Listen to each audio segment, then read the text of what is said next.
മലേഷ്യയിലെ നാഷണൽ ഫുഡാണ് നാസി ലമക്ക്. അപ്പോൾ ഇതുണ്ടായതിന് പിന്നിൽ കുറേ സ്റ്റോറീസ് ഒക്കെ ഉണ്ട്. എനിക്ക് കുറച്ച് ഇൻട്രസ്റ്റിംഗ് ആയിട്ട് തോന്നിയൊരു സ്റ്റോറി ഞാൻ പറഞ്ഞുതരാം. ഈ മലേഷ്യയിലോട്ട് മൈഗ്രേറ്റ് ചെയ്ത് വന്ന ആൾക്കാർ കടൽ തീരത്ത് താമസമാക്കി. അപ്പോൾ ഇവർക്ക് ഫുഡിൻ്റെ ഷോർട്ടേജ് ഒക്കെ ഉണ്ടായ സമയത്ത് ഇവർ ഈ പരിസരത്ത് തന്നെ കിട്ടുന്ന കുറേ സാധനങ്ങളൊക്കെ കൊണ്ട് കുറച്ച് സംഭവങ്ങളൊക്കെ ഉണ്ടാക്കി. അതാണ് നാസി ലമക്ക്. കടൽ തീരത്തായതുകൊണ്ട് തന്നെ ഫിഷിൻ്റെ അവൈലബിലിറ്റി കൂടുതലായിരുന്നു. പ്രത്യേകിച്ച് നെത്തോലി മീനൊക്കെ അവർ ഉണക്കി സൂക്ഷിച്ചത് കാരണം അതും പീനട്ടും കൂടെ ഇട്ടൊരു ഡിഷ് ഉണ്ടാക്കി. അതാണ് ഈ സാധനം.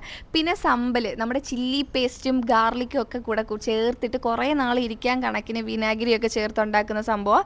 അപ്പോൾ അതും ഇവരൊരു പ്രധാന സംഭവമായിട്ട് എടുത്തു. പിന്നെ മുട്ട, അതും ലാർജ്ലി ഒക്കെ അവൈലബിൾ ആയിരുന്നു. അപ്പം ഇതൊക്കെ കൂടെ ചേർത്തിട്ട് സിമ്പിളായിട്ടുള്ളൊരു മീൽ അവർ പ്രിപ്പയർ ചെയ്തു. പക്ഷേ അതെല്ലാവർക്കും ഇഷ്ടപ്പെടും. പിന്നെ അത് അവരുടെ സ്ഥിരം ഒരു ഫുഡാക്കി. ഇപ്പോൾ മലേഷ്യൻസിന് മാത്രമല്ല, ലോകത്തിലെ പല സ്ഥലങ്ങളിലെ ആൾക്കാരുടെ ഫേവറേറ്റ് ആയിട്ടുള്ളൊരു മീലായിട്ട് മാറിയിരിക്കുകയാണ് നാസി ലമക്ക്. ഫസ്റ്റ് ടൈം കഴിച്ചപ്പോഴൊന്നും എനിക്ക് ഇഷ്ടമായൊന്നുമില്ലായിരുന്നു കേട്ടോ. ഇത് മൊത്തത്തിൽ കുഴച്ച് കഴിക്കാനാണ് ടേസ്റ്റ്. ഇപ്പോൾ എനിക്കിഷ്ടമാണ്.